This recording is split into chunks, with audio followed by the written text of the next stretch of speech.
Hi, this is Jaya. In this video, we shall see the summary of Medusa, a poem by Sylvia Plath.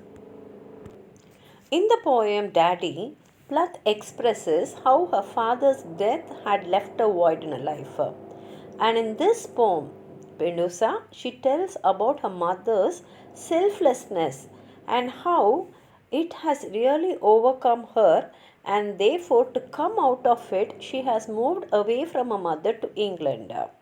And she says that this persona is to destroy the Gordian figure of Medusa, that is her mother, and this moving away to England is to establish her own identity without the influence of her mother.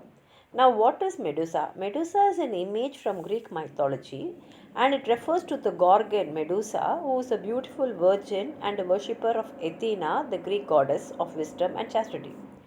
Raped by Poseidon, the god of the sea, within Athena's temple, Medusa was cursed with a head of snakes and a gaze that would turn men into stone.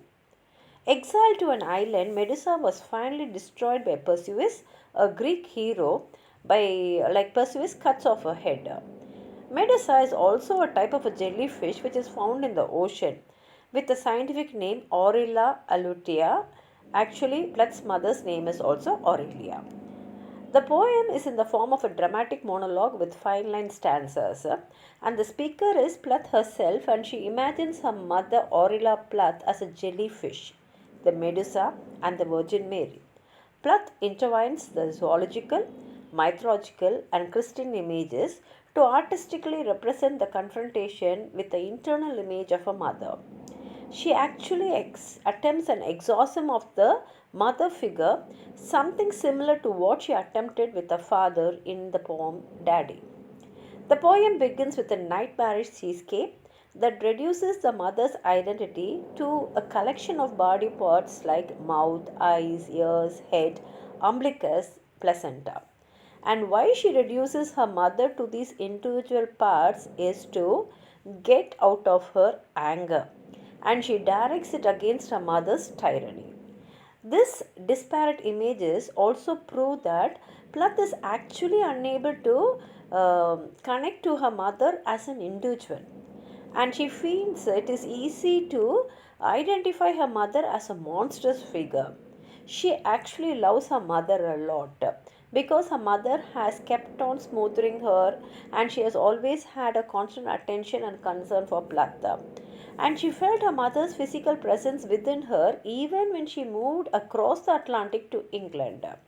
And the poem becomes a way for her to break free from the emotional, the spiritual, and the artistic influence of her mother. The lines God ball lens of mercies actually refers to the power the mother had on her. Like the mother was able to reach her even when she is across the ocean, and the mother was able to supervise Plath. And what a powerful deity she was. That is what Plath thinks about her. Now, the daughter is living across the Atlantic Ocean, and she imagines how the superhuman figure of the mother from America still continues to violate her privacy, which is when she is living in England, and intrude in her life by constantly controlling her behavior and actions. Plath imagines her mother as a red stigmata, a wound that never heals. It will always be there, mark will always be there. And this Christian image recalls the wounds on Christ and is a reference to Plath's guilt over her mother remaining unmarried after their father's death. Plath believed that her scholarship and artistic endeavors were a means to compensate her mother's martyrdom. She also feared that she would never be able to repay her mother for the sacrifice she has done for the sake of Plath. Plath loves and respects her mother, and at the same time desires to break free of her control and establish her own identity. She questions, did I escape? I wonder, because from America she came off to England, but even then she wonders whether she really escaped. And she expresses her displeasure in continuing to be attached to her mother in such an intimate way.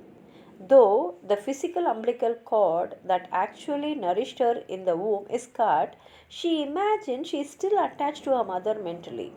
And now the new umbilicus is the Atlantic cable, that is the newly laid transatlantic telephone line which is connecting Plath with her mother even though they are separated by the ocean. The cable seems unable to be severed despite the daughter's attempt to escape.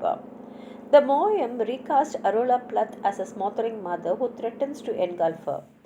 Plath moves to England and her marriage to Hughes was perceived by her as an escape from a mother's influence. The bond between the mother and daughter becomes an oppressive and even toxic relationship from which Plath cannot escape despite the physical and the geographical distance between them. The mother's body is identified with holy food the daughter is determined to reject. The Christian image of the Virgin Mary is a reference to her mother and also her martyrdom that Plath rejects. The mother is also conceived as the bottle in which I live. This image conjures up the stifling environment of the bell jar in which Esther Greenwood finds herself trapped, blank, and stopped as a dead baby. The mother figure is reduced to an inhuman creature, unable to communicate except through a hiss, a reptilian sibilant sound. The maternal umbilicus becomes a murderous weapon, actually grasping the daughter and attempting to squeeze the life from her. Finally, Plath is no longer a weak offspring that draws sustenance and identity from the mother. She seeks to assert her independence by cutting herself off from the umbilicus. Her metaphorical death is inevitable and necessary for a new birth. Plath has severed all connection with her parent and there is no relationship between them. Ted Hugh, her husband's infidelity, recreated the pain of a mother's widowhood and abandonment. Instead of breaking away from the negative maternal image, Plath believed there was now no difference between her mother and herself. She feared that she herself was becoming her mother, a martyr who would sacrifice everything for her children.